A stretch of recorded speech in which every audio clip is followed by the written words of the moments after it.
Today I want to find out, would it be possible to beat Fallout New Vegas using just a Varmint rifle for combat. So the rules for this challenge are pretty straightforward. Rule 1, I can only use a Varmint rifle to attack, and rule number 2, no companions. With the obvious exception of course being scripted events like the Battle of Hoover Dam where you have to fight alongside your chosen faction. So now that we're all clear with the rules, let's jump straight into this challenge. Now, it wasn't until I started that I actually realised just how terrible the Varmint rifle actually is. But let's not get ahead of ourselves. To start with, I made a preset character build, as society's definitions of beauty are BS. Remember, it's not about how you look on the outside, it's about the gun in your hand, in this case the Varmint rifle.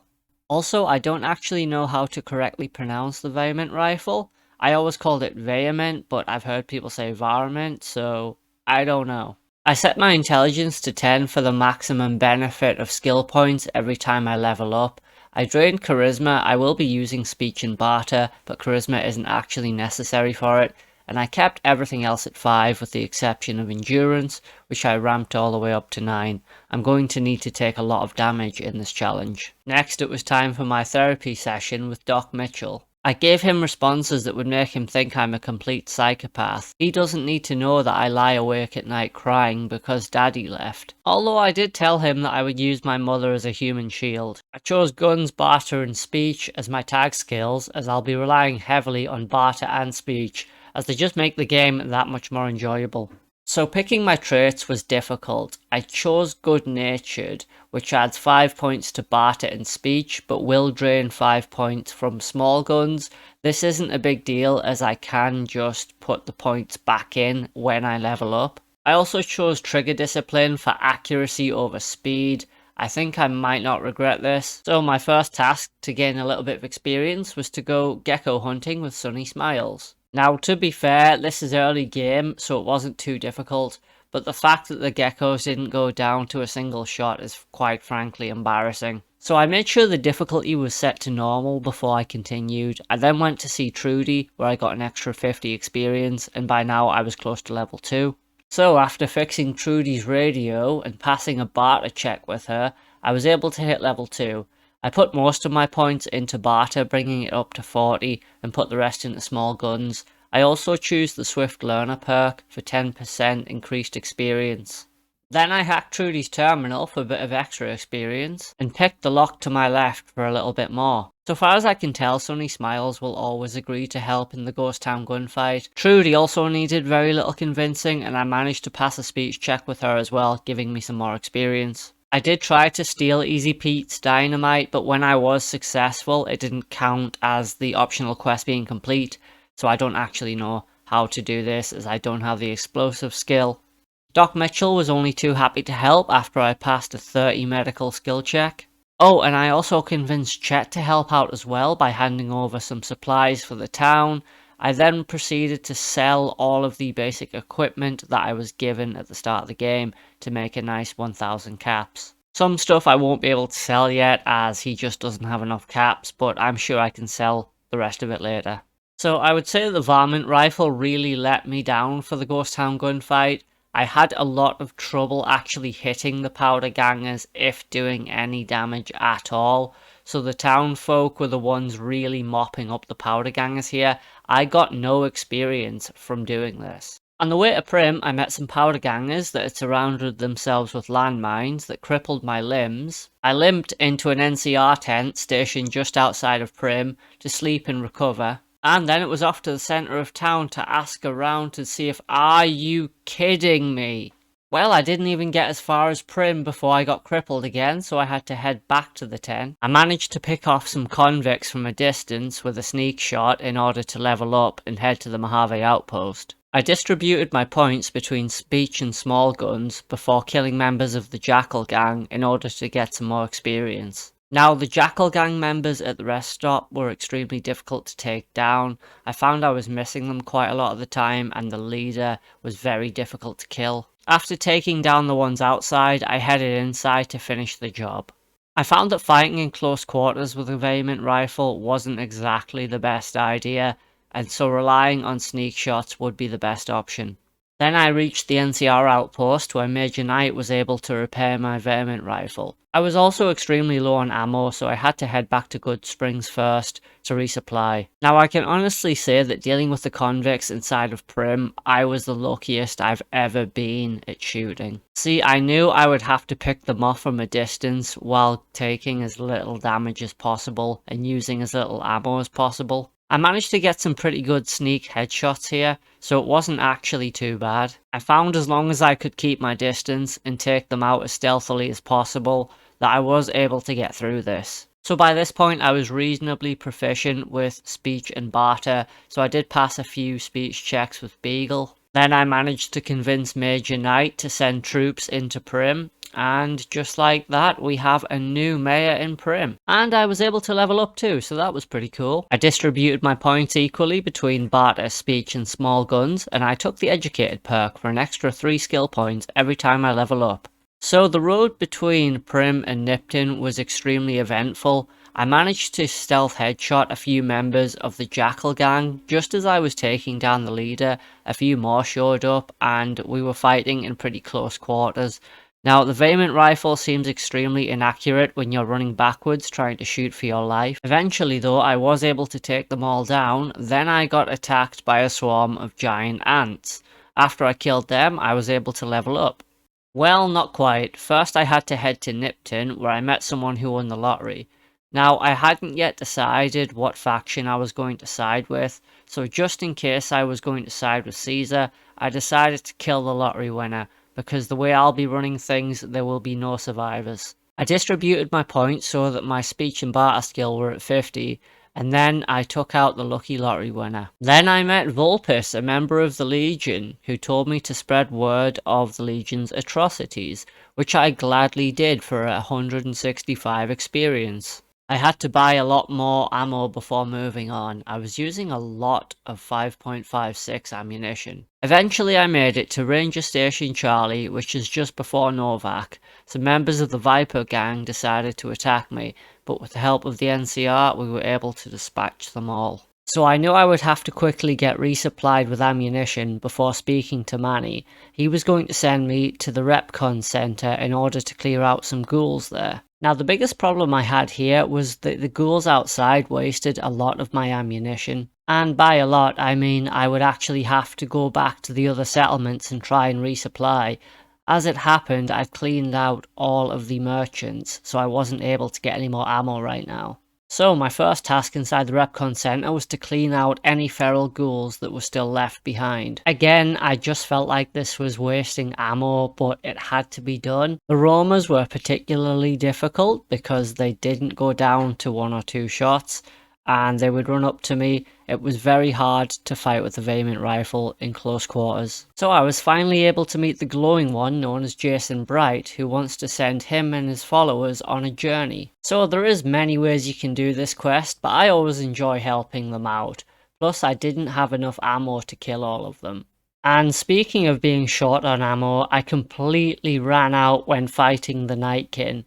The Nightkin are extremely hardy, especially with something as pathetic as a Varmint rifle. And again, none of the local merchants had any ammunition, so I had to resort to using hollow point and armor piercing rounds. So this quest has quests within it, and one of them was given to me by a Nightkin called Davison. As it turns out, the Nightkin are the demons the ghouls were talking about, and they're down there looking for stealth boys. So I would have to find the shipment information for the stealth boys in order to convince the Nightkin to leave peacefully. At which point we're given a fetch quest to retrieve 2 items for the rockets. Now I was able to pass a speech check with Old Lady Gibson, which allowed me to level up. I distributed my points between barter, speech and small guns, and I took the 3rd Swift Learner perk. Then I was able to pickpocket a key from her and stole her control module. Then after sending the ghouls into the atmosphere, I was able to level up yet again. This time I put my barter and speech skill up to 60, and I put the rest of the points into small guns. And the last thing to do was return to Manny to turn in the quest, tell him all the ghouls were gone, and he pointed me in the direction of Boulder City. I met Jessup at Boulder City, which gave me 1200 experience, which allowed me to level up again. After distributing my points between speech and barter, I took the last perk from Swift Learner, giving me an overall 30% boost to my experience. I also convinced the Great Khans to release the hostages and come out peacefully, which got me some acceptance with the Great Khans and the NCR, as well as a big chunk of experience. I was also able to acquire a fake passport from Ralph. Normally I do prefer to do the Kings as well as some other quests around Freeside, but I've never taken this approach in New Vegas before, so I thought I would give it a try. Then I met Andrew Ryan, my apologies, Mr. House, who asked me to retrieve his platinum chip. I convinced Benny to meet me in his hotel room to discuss a compromise to our current situation. Unfortunately, he proceeded to betray me. Now, since I don't have the Varmint rifle inside the hotel, I couldn't fight off his hired goons, and so I had to just run out of there. Vulpus made me an offer I simply could not refuse, and just like that, I think we're going to join the Legion. So I headed into the heat just past Wolfhorn Ranch to deal with the Ghoul Troopers on the way to Cottonwood Cove. Now the Ghoul Troopers were extremely difficult to take down, especially with such a weak rifle. But I did have an ample supply of ammunition now, although by the time I left the radiated zone, I was pretty badly irradiated. Then at last I was able to meet the man himself, the Great Kaiser. Caesar returned to me the platinum chip and asked me to destroy whatever was in the bunker that the platinum chip opened. I leveled up, distributing my points between barter and small guns, and then it was off to the bunker. So the protectrons down here were extremely easy.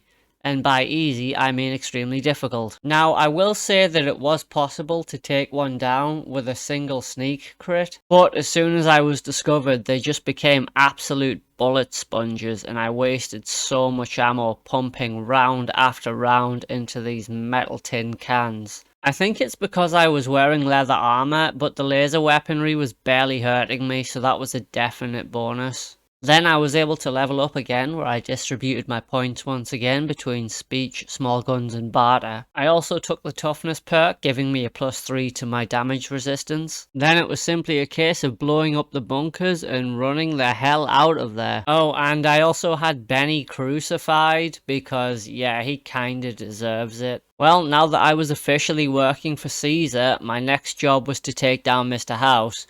Now, there was no way I was going to be able to take down the Securitrons with a Varmint rifle, so I just had to run past them all, popping stim packs where I could. Man, you know, this gun is so bad it couldn't even one-shot Mr. House. As I was shooting him, there was no health bar appearing, so I wasn't even sure if it was doing any damage to him at all. Eventually it did kill him though. Then I leveled up again, once again distributing my points between barter, small guns and speech, before returning to the Great Caesar, who asked me to deal with the Boomers. Now, there are a few factions in New Vegas who you can either destroy, ignore, or side with. I really like the Boomers, so I think I'll probably get them to ally with me. So, the Boomers are located in the Nellis airbase. Now, the trick to getting to the airbase is to hide in the rubble of the destroyed houses until the bombardment stops, at which point you're able to move on and slowly make your way towards the fence. It's actually pretty easy. Ah, right, okay, let's just pretend that didn't happen. Like I was saying, it's actually pretty easy, right? Anyway, my absolute failures aside, we go to speak to Mother Pearl.